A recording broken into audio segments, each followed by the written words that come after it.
déruchage des cassettes effectué depuis le début de l'ère numérique n'arrête pas de me surprendre, tout en me faisant redécouvrir mon parcours botanique.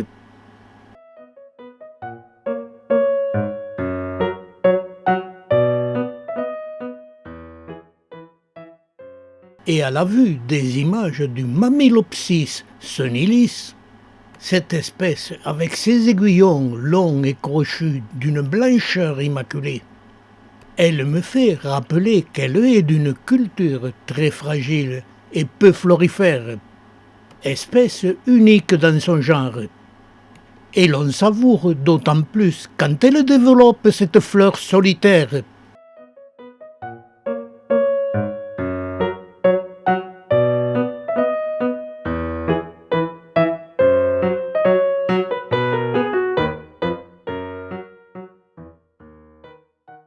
Heureusement, elle a la particularité d'être autoféconde et que chaque fleur donne un fruit.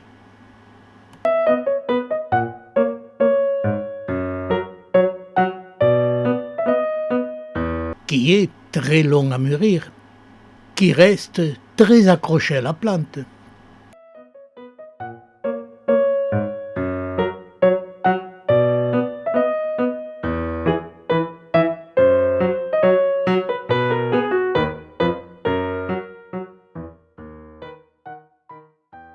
Aussi, pour ne pas perdre le pouvoir germinatif des graines, j'ai laissé ce fruit sécher sur place jusqu'au moment où il était complètement sec pour pouvoir récolter les graines.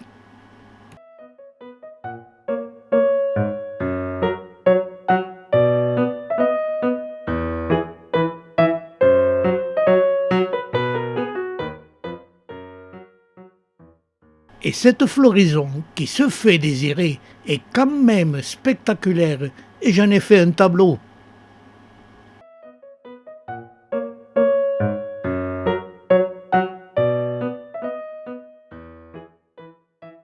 Les échinopsis dans la nature ont des fleurs blanches ou roses.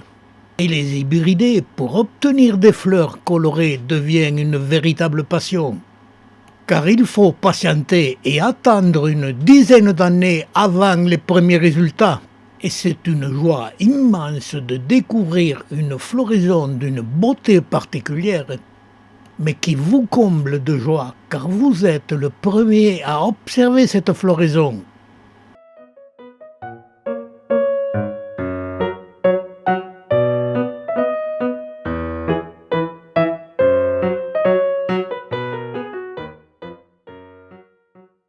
Et mon tableau, difficile à exécuter, en souligne les couleurs pastel.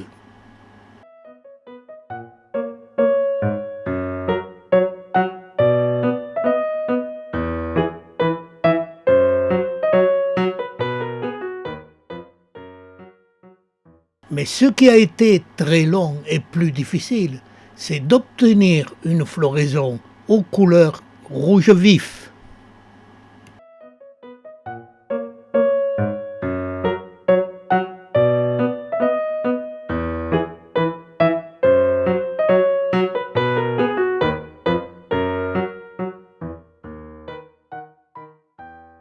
Et lorsque ces belles fleurs que je voyais pour la première fois se sont épanouies, j'en ai fait un tableau.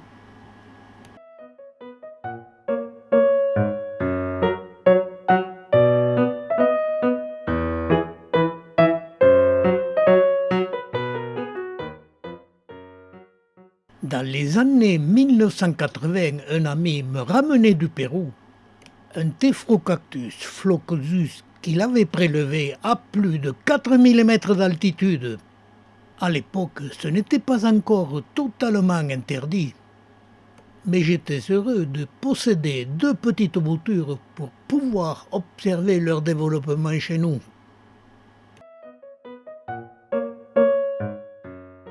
Premier constat que je faisais, si cette espèce sur site paraît si douce, sous cette toison de poils, elle possède des aiguillons qui paraissent cylindriques et lisses, mais ils sont harponneux et très agressifs.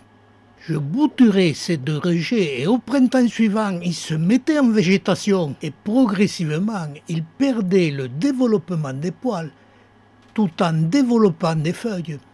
Et chez moi, même en plein soleil, les plantes se développaient comme si elles étaient étiolées. Et ce genre d'éphrocactus, avec leur développement, nous indique que les phlocactus font bien partie de la tribu des opuntiers. 6 mois plus tard, les plantes avaient bien prospéré, mais elles m'indiquaient qu'à 200 mètres d'altitude, elles n'avaient pas à résister aux rayons solaires. En plus, il y a le climat. À 4000 mètres d'altitude, il fait très froid. Et mon raisonnement, chez nous, cette espèce pouvait bien supporter les petites gelées dans la serre froide. Et catastrophe, en serre froide, à moins de 2 degrés, les plantes ont gelé.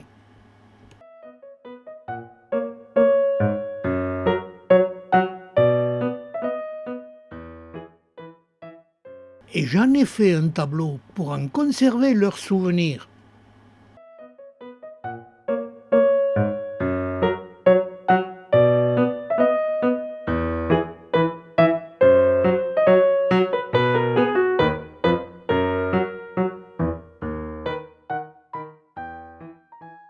Car chez nous, il est très rare que la neige tienne au sol.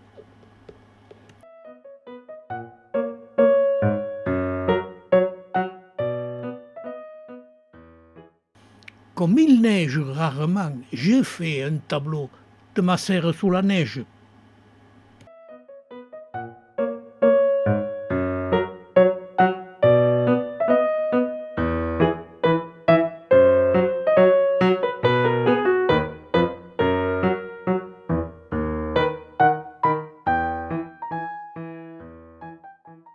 Et j'ai dit à mon ami, tu vois, ça ne sert à rien de récolter des plantes sur site. Et comme mon ami m'avait reproché que les cadres de mon tableau étaient mangés par les petites bêtes, je les ai traitées et elles se sont affolées.